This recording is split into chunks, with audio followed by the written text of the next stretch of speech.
Welcome to the Designer Practice Podcast. I'm your host, Kayla Das, and I am a Canadian social worker, business coach, and private practice owner. I love all things systems, strategies, and step-by-step processes, helping therapists and coaches design a private practice that doesn't only provide practice profitability, but also the time freedom that they had initially set out to achieve. In this podcast, we'll discuss everything from private practice startup to passive income to building automated systems so that you spend less time inside of your practice and more time outside of it doing the things that you love. Let's dive in.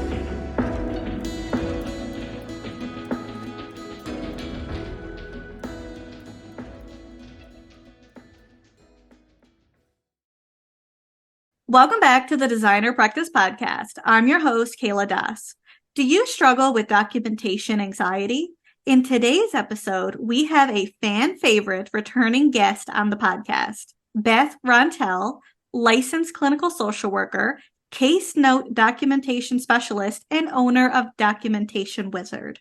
Beth is going to answer the most commonly asked questions about case note documentation so that you gain clarity and control over your case note writing.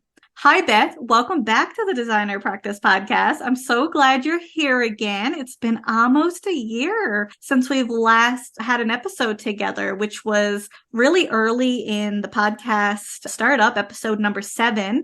And now this is episode 50. So having you back on the show is definitely overdue. Thank you so much, Kayla, and congratulations to you for almost a whole year of podcasting. Thank you. It's been such a wonderful experience. And I couldn't do it without the listeners for sure. For sure. So before we dive in today, though, please introduce yourself for any listener who might have not have had a chance to listen to our last episode or may not know who you are. Well, I will tell you that I got into being the documentation wizard kicking and screaming. It was not what I originally planned. I thought that I would be a trauma therapist. That was what I wanted. And I didn't think that documentation had anything to do with providing good therapy, particularly trauma therapy.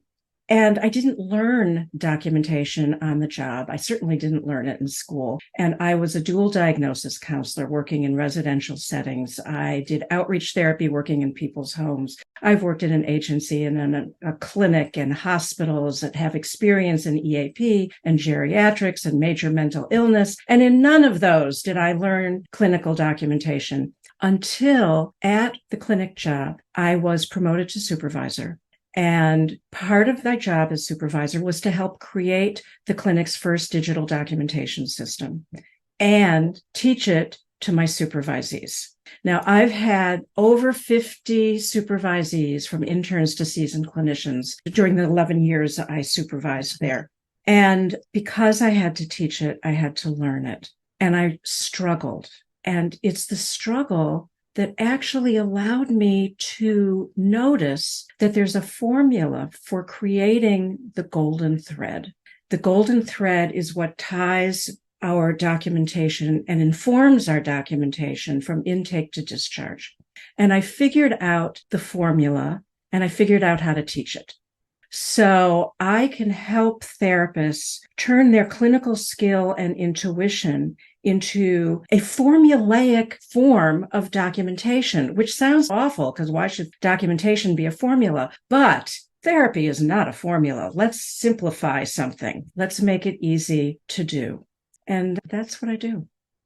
Well, I know that your services is very much needed in the therapy world because even though I know when I actually did my first degree, which was actually in recreational therapy, it wasn't even in social work at that point. I did a course in documentation, but I did not do any type of course in my bachelor or my master of social work. Well, I should correct myself there. We did psychosocial assessments, but we didn't talk about what would a documentation look like. And of course, we have our practicums that taught us a little bit of that too. But I have noticed that most of us come out of our programs and we really don't know what's expected when it comes to documentation. So definitely, I know this episode is important because we're going to be talking about some of these things, right?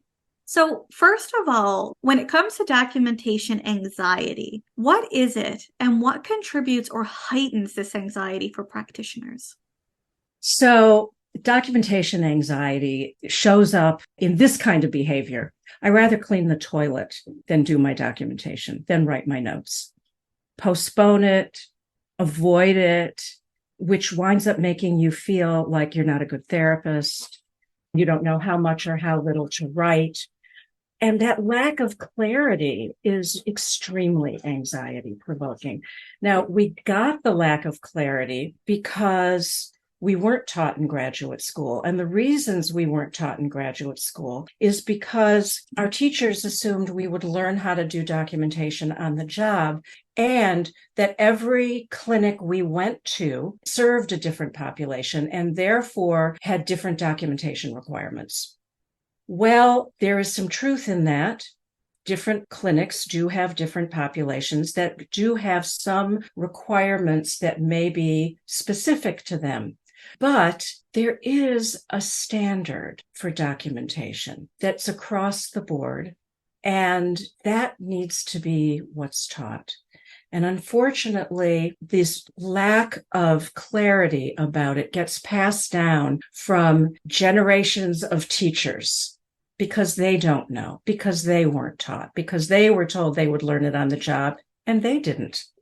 The other thing that is difficult is we get confusing messages. Some people say, keep your notes really vague, and they say less is more.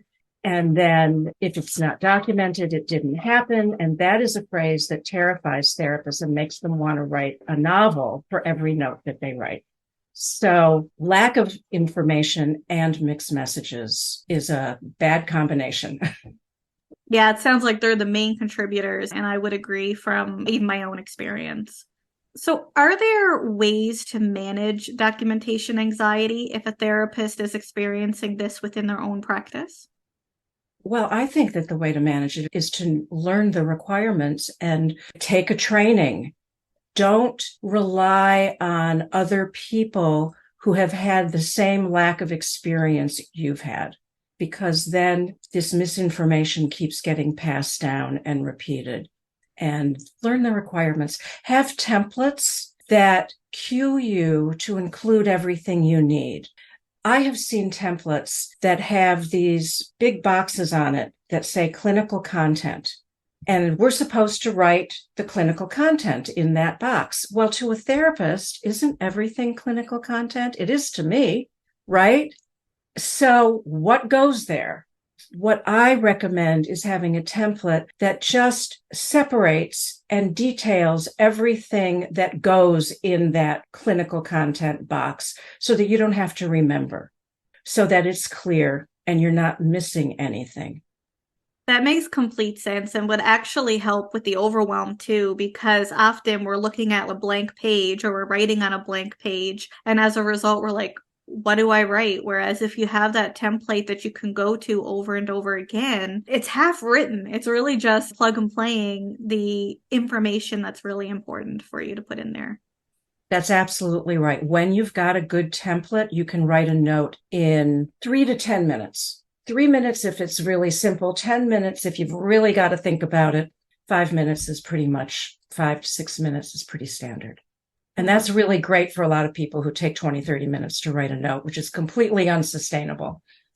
So now let's get into the most commonly asked questions. And now you and I both put our heads together here to determine which ones we tend to hear most frequently. So we're just going to go through each individual question, and I'm going to say them as if someone was asking you that question. So when it comes to writing case notes or progress notes, is there a specific time frame that a therapist should have these written by? That is the most commonly asked question. And people give lots of different answers for that. And I have a Facebook group, and that question comes up about once every 2 months. And people throw out answers, and they often contradict each other. And that's because there is no one right answer, unless your state has a guideline or a law, or the particular insurance company has a law. What we'll find in our code of ethics, what we will find in most of the instruction manuals for insurance companies, now insurance companies, I'm talking about the US, of course, is within a reasonable time. That is a quote. Your notes are due within a reasonable time. So what's reasonable?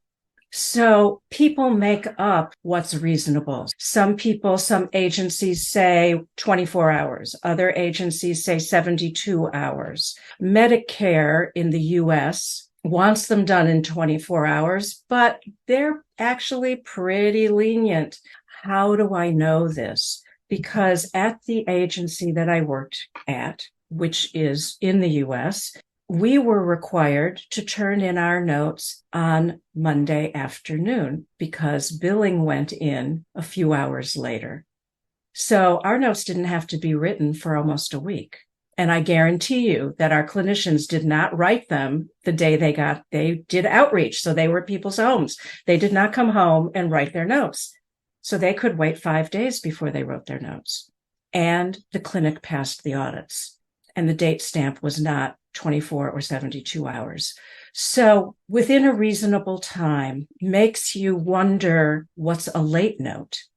So a late note, in my book, this is my opinion now, is not a week. A late note, 2 weeks you're beginning to get there. A month is a late note. And not only that, if you haven't written notes for a month, you could be 100 notes behind. So if you're writing a late note, just indicate that on your note, late entry with the date. Well, the date will be there if you're using a digital system. I like that you connected it back that different states or different provinces might have their own different regulations, but even from what I've seen, that reasonable time frame is typically always used. And again, like you said, what is reasonable? But I think it's really important to acknowledge even the purpose of the notes, right? Something that I find when I write notes, and this is not talking about the legal or ethical requirements, but if I'm writing a note really late, the next time I have an appointment with a client, I can't even remember what I talked to them about. So for me to write a note that late can actually impact my ability to be able to recall and remember and be able to move forward with the next step into whatever that treatment plan has said. Well, you're absolutely right. The later you write a note, even if you have what I call memory notes, the notes that we write to cue our memories from session to session, even if we have a memory note to help us, it still takes at least twice as long to write a note because we have to go back and recreate the entire session for ourselves. I agree 100%. So the next question is, do I need to document phone calls, consultations, no-shows, or cancellations? Oh, yeah. Oh, yeah. If you've got a no-show or a late cancellation, if you don't document it, you don't have any proof that it was a no-show or a late cancellation. And it also means, at least in the US, that if you have no proof that there was a session and it was canceled inappropriately, at least for the therapist, it was canceled inappropriately, then you can't charge that client for the missed session. And having a record of phone calls and consultations helps to protect you and your practice. Because what happens if you've got a suicidal client and that person either attempts or completes a suicide, and the family, rightly so, wants to talk to the therapist and say, what happened? Didn't you know? And you didn't get any consultation, or you got consultation, but you didn't document it. That's where that saying is appropriate. If it isn't documented, it didn't happen. So by documenting those consultations, those phone calls, those video consults that we have, helps to protect us as well as helps us with treatment planning and working with the client. Good point.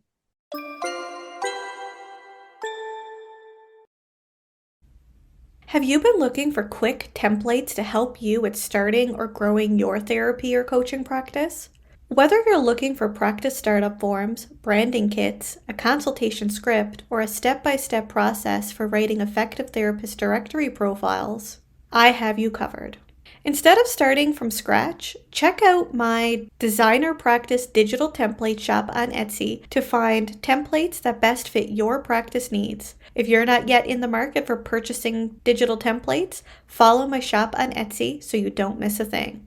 Head on over to the Designer Practice Digital Template Shop at designerpractice.etsy.com. That's designerpractice.etsy.com. Now back to our episode.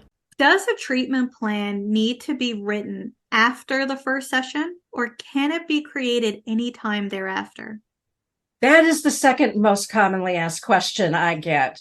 So again, the answer is within a timely manner.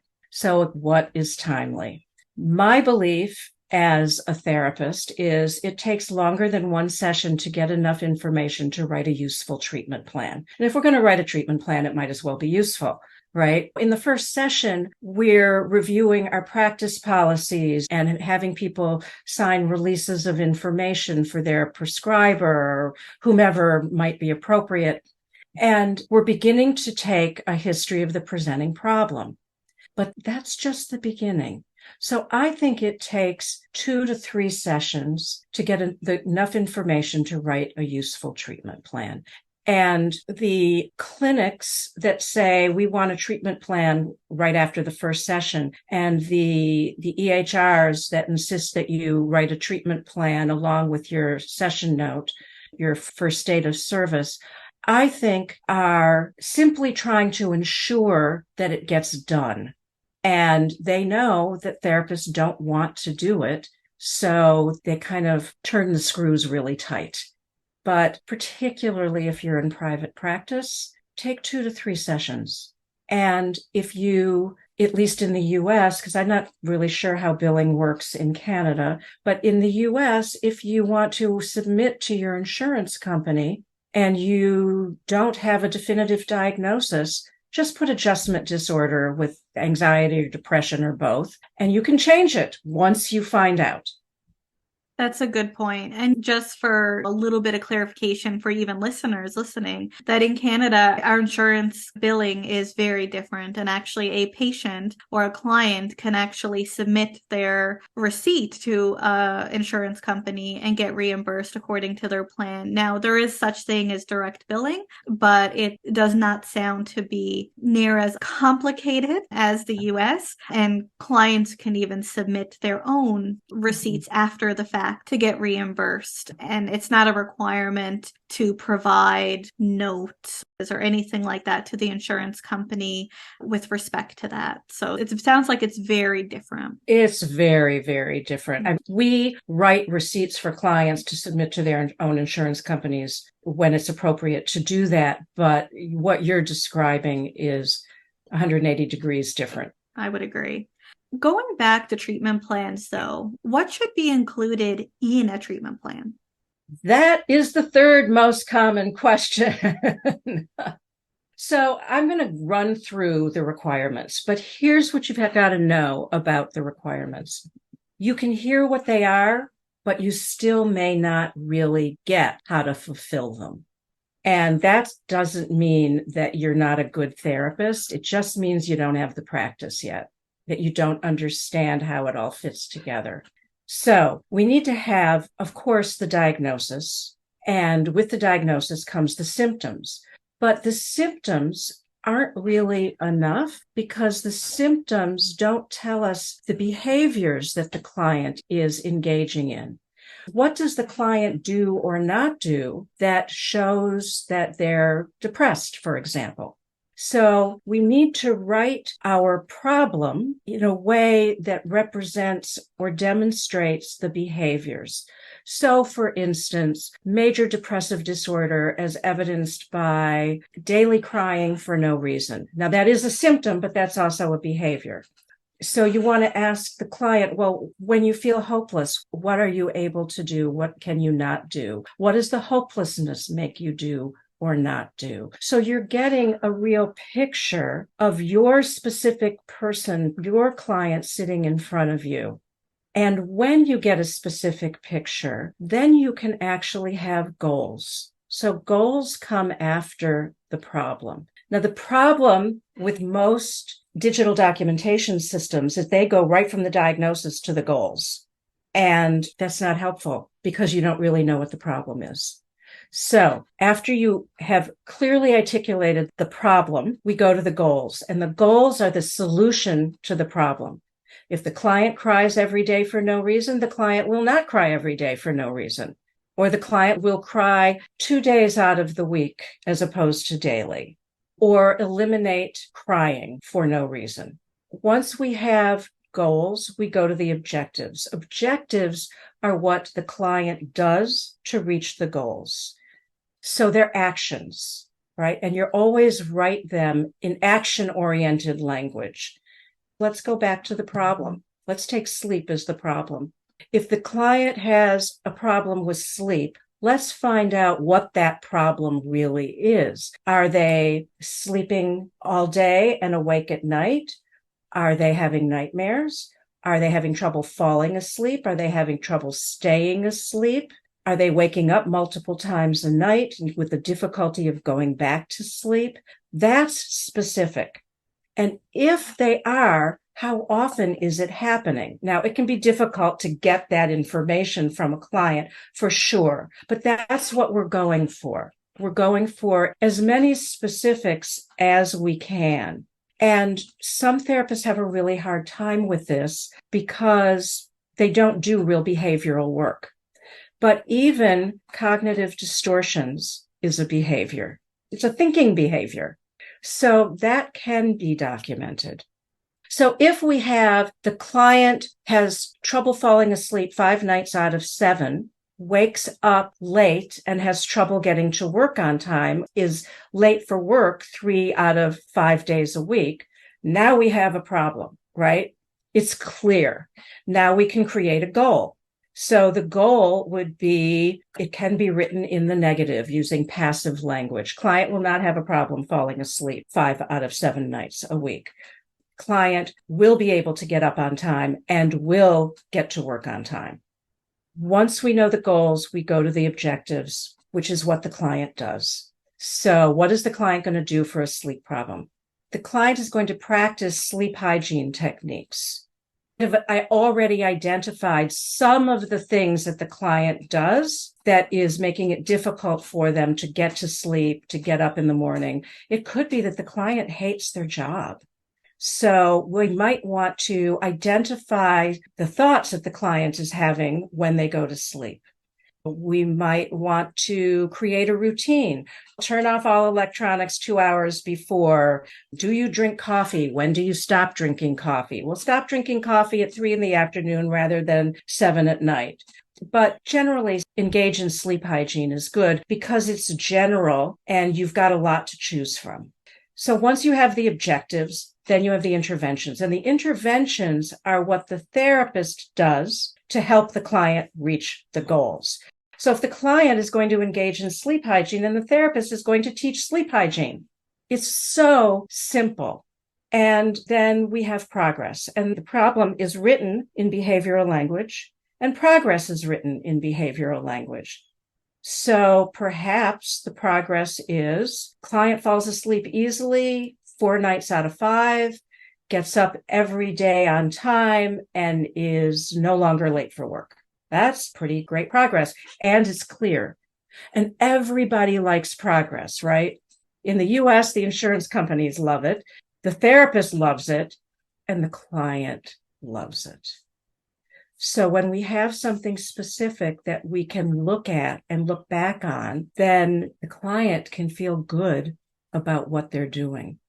And I don't know about you, but I've been in therapy with somebody for 6 months, a year, and they say, nothing's changing. And then we go back to the treatment plan and we take a look and they go, oh, okay. It's not changing all at once. They see the progress as time goes on. Yeah. Yes, they do. So after progress, you want to be able to date the range of the treatment plan. Are you doing a plan for 3 months, 6 months, or a year? So if you're doing a treatment plan for a year, then let's say you started treatment on January 2nd, 2022. The treatment plan would go to January 2nd, 2023.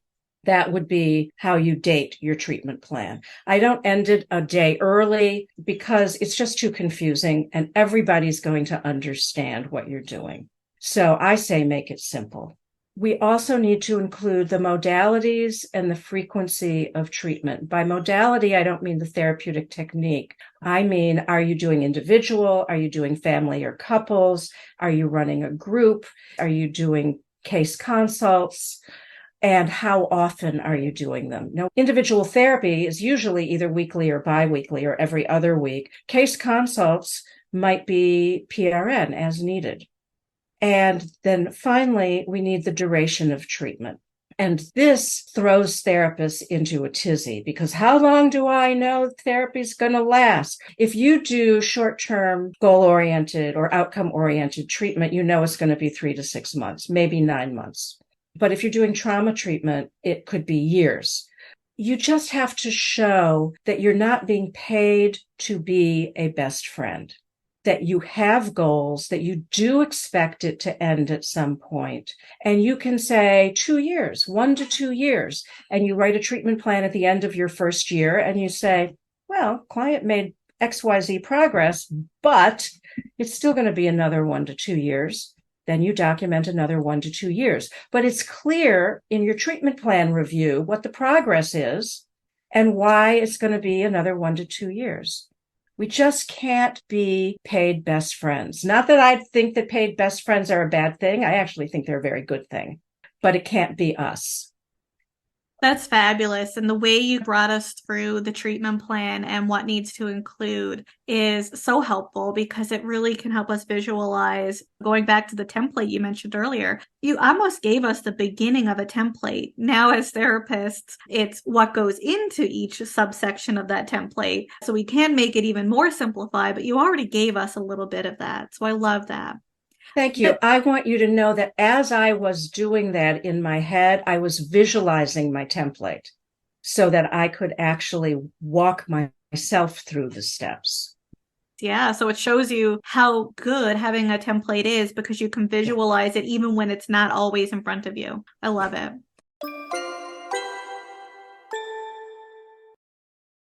Continuing education is an essential part of being a therapist. Whether you take professional development trainings because you're a lifelong learner or because your regulatory body or licensing board requires it of you, the cost can really add up. If you've searched for therapy trainings online, you've probably noticed some pretty hefty price tags associated with them, and finding affordable and cost-friendly therapy trainings is no small feat.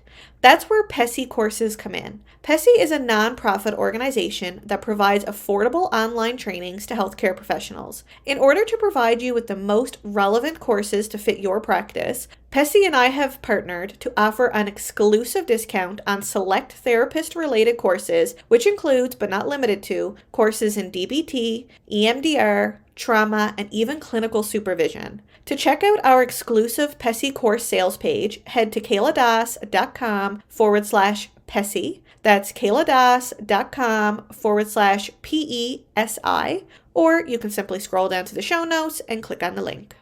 Now back to the show. So the next question, and I actually hear this one a lot from therapists. How long should I wait until I discharge a client? So there is no one answer. I say it depends on your comfort with risk.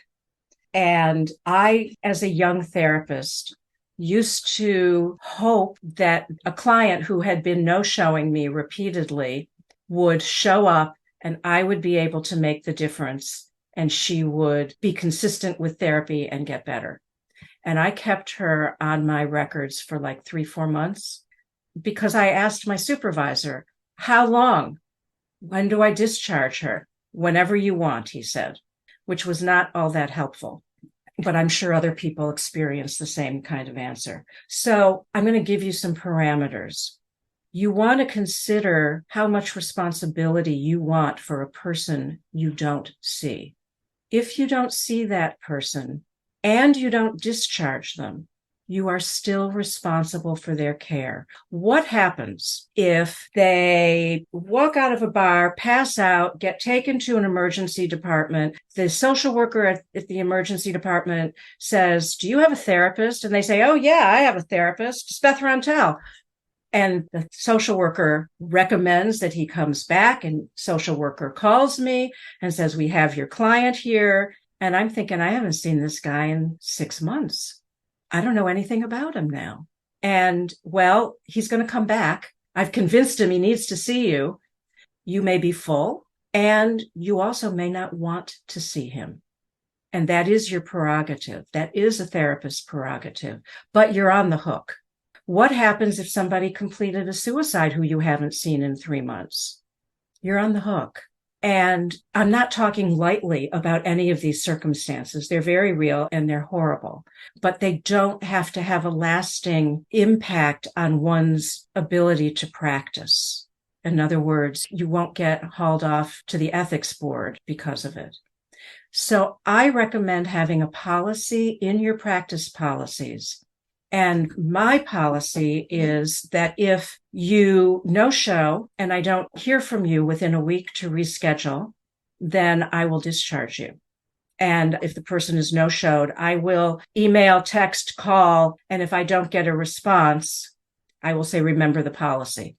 And I do go over all of my practice policies during that first session, which is why I'm not writing a treatment plan after the first session.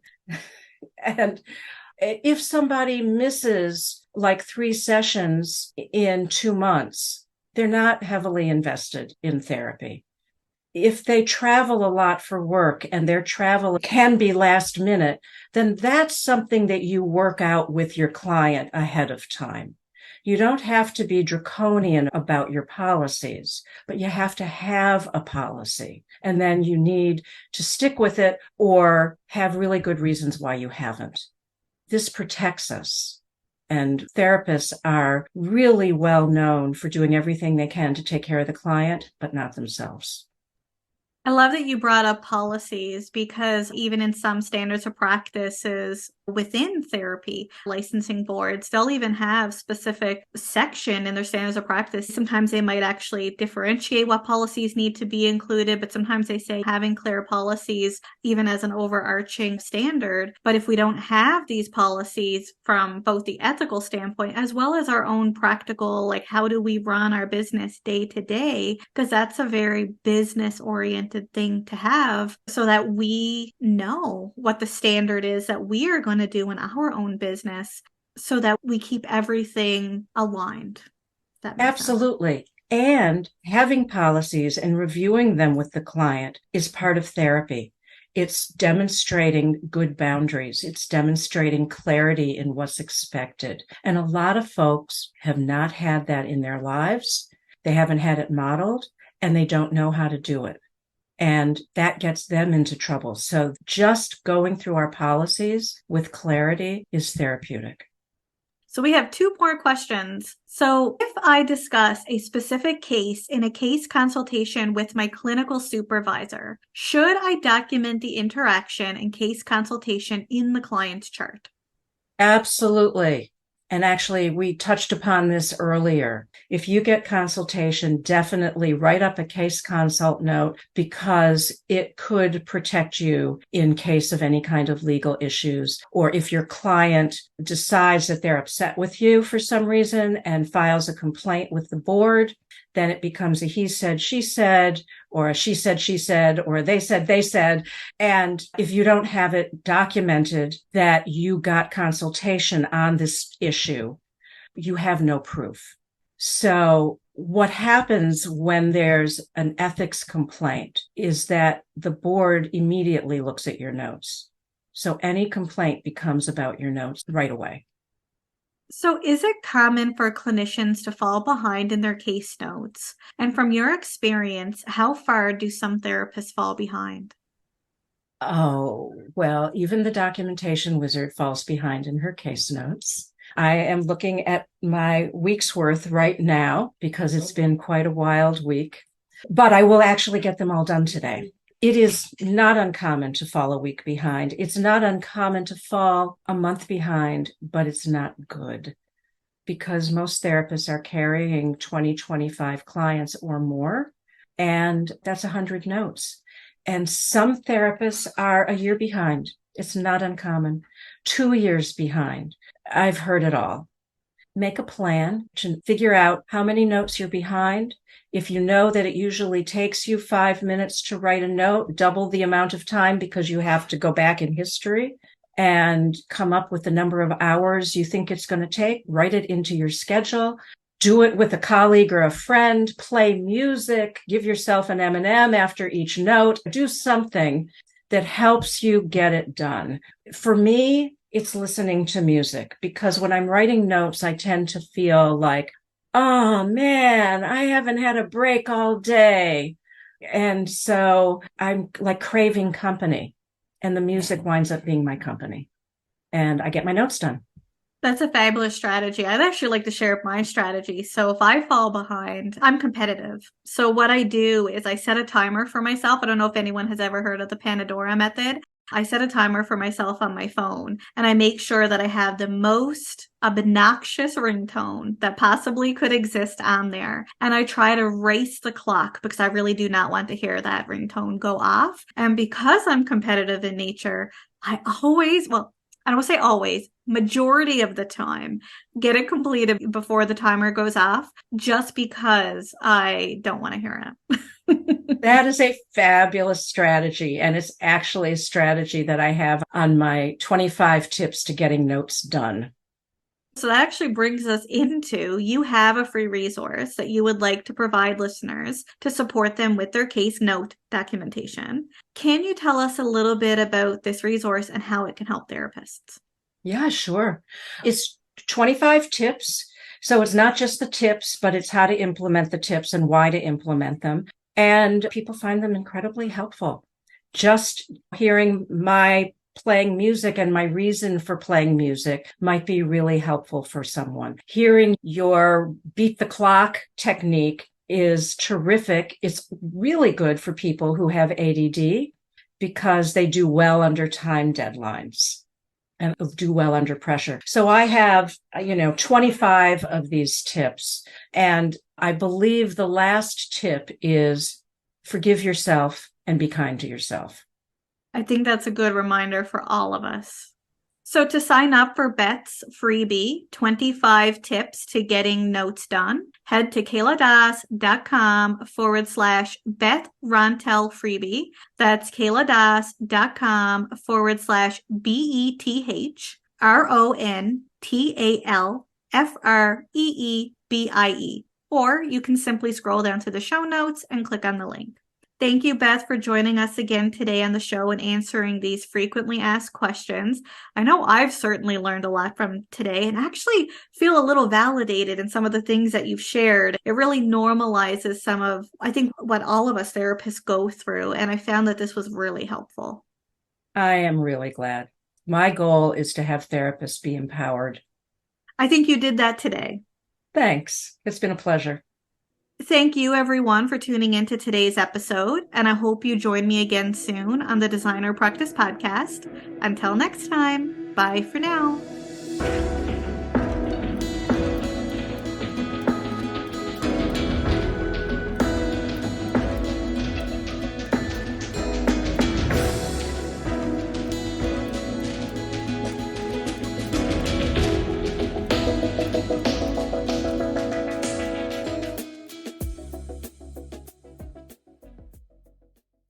Please be advised that the podcast advertisements and links in this episode may be affiliate and/or sponsor links where Evisphere Inc. and the Designer Practice Podcast receive compensation for sales or signups made through link clicks. This helps the Designer Practice Podcast continue to provide free and valuable content to you each week. Thank you, and we appreciate your support.